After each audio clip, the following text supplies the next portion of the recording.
intently staring into space as I run out of daylight. This is Tell It to Someone. First question is from Matt Yabs.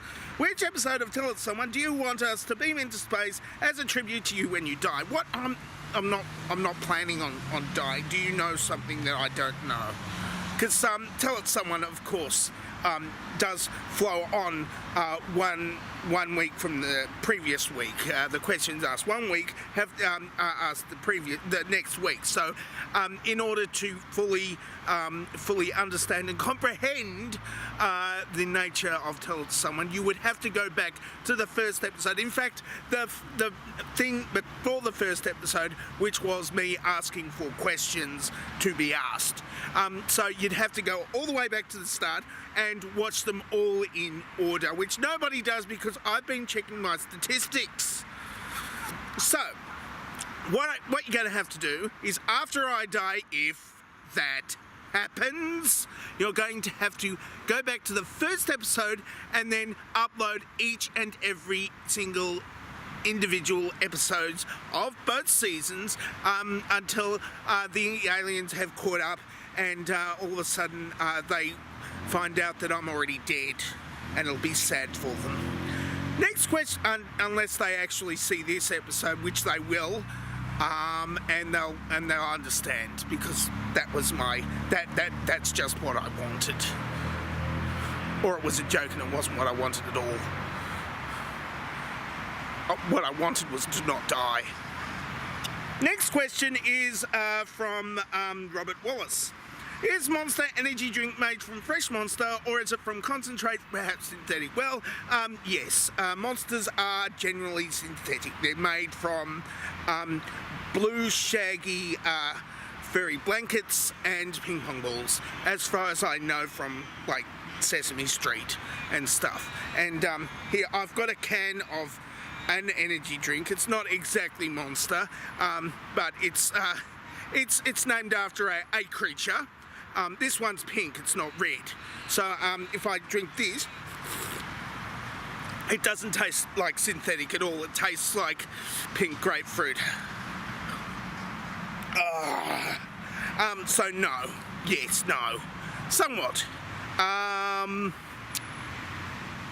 Yes. I can't remember the question. Oh yes, it's probably made from some sort of synthetic flavouring, which doesn't taste like a blue fuzzy blanket and ping pong balls. So it's not actually Monster flavoured. Next question, there's probably flavours written on the package somewhere. Next question is from Dud-V2.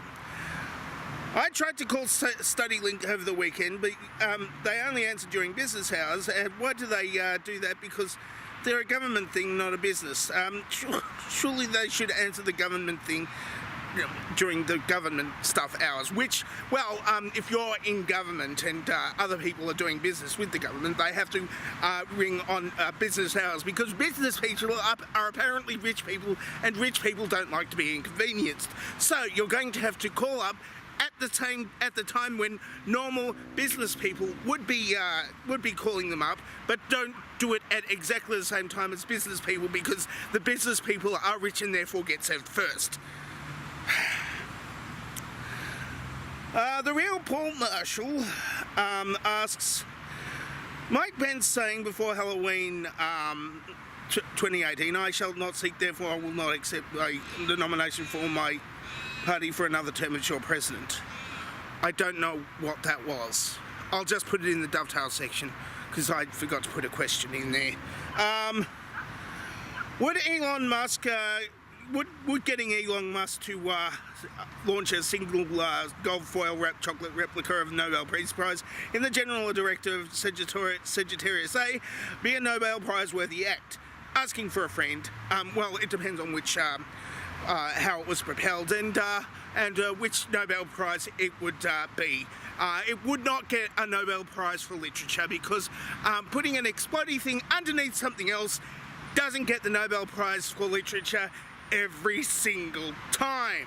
So it'd probably go for physics or maybe chemistry, depending on how the propellant is made. And if you do that enough times using enough groundbreaking pieces of technology, you might get a Nobel Prize in, not economics, because economics is technically not really a Nobel Prize, because, you know, economists, they're usually paid for by rich people. Next question is Serious Mind. If Trump is running real life, won't that bring down the property values of the universe? Yes, the property values, well, everything is valueless according to Trump, except for the stuff that is his. But he is stealing a lot of stuff, so the value of it, according to him, and his is the only opinion that matters, will go up eventually. But it won't be yours, it'll be his. And he won't let you touch it, you know, like a golf course. Apparently golf is only for rich people now. Next question is from Empirical Mind.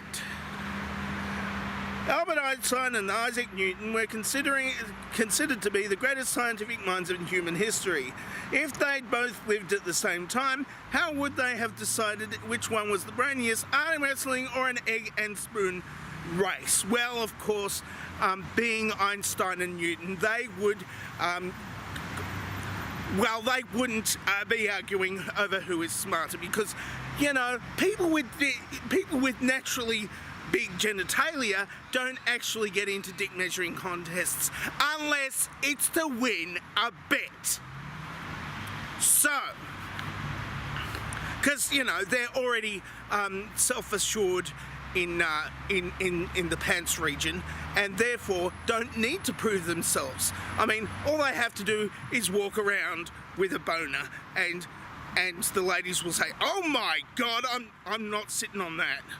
That's a little bit too, that's going to come out of my throat." So, that's the same thing with Isaac Newton and Albert Einstein, which is why Isaac Newton never got any, and Albert Einstein, you know, had a thing with his cousin.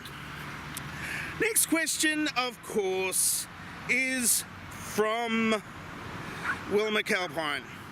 Why don't more people call eyebrows eye moustaches?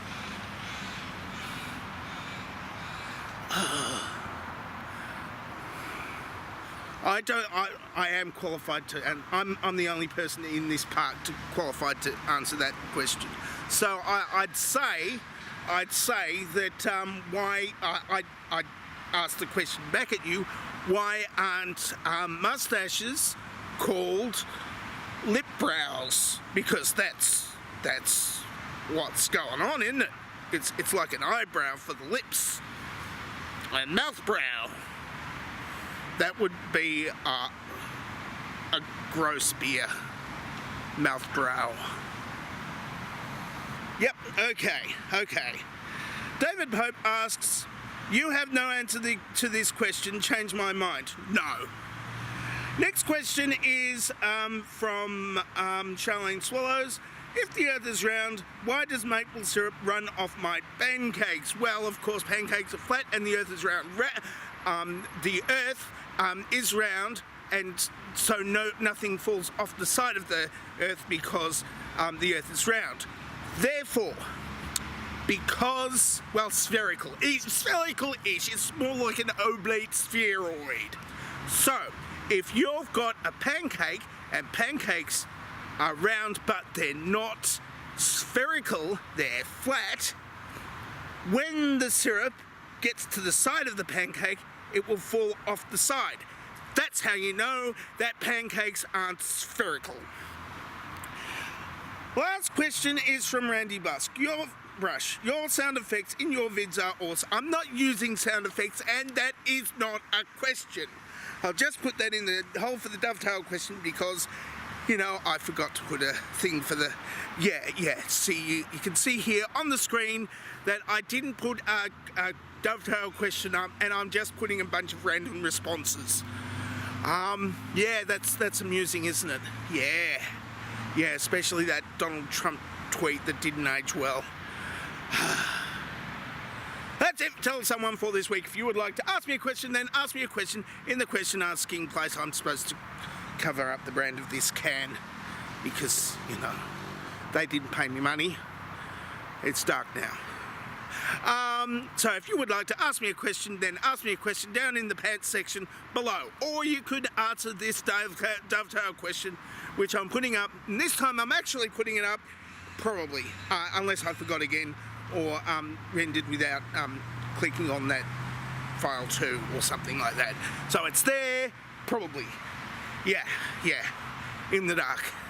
I can't even see the ground, it's so dark this time. Is there no moon out? I don't think there is. Alright, I'm dangerously talented and I don't have a cool sign off. I've just got to, if you don't mind, I'll turn off the camera.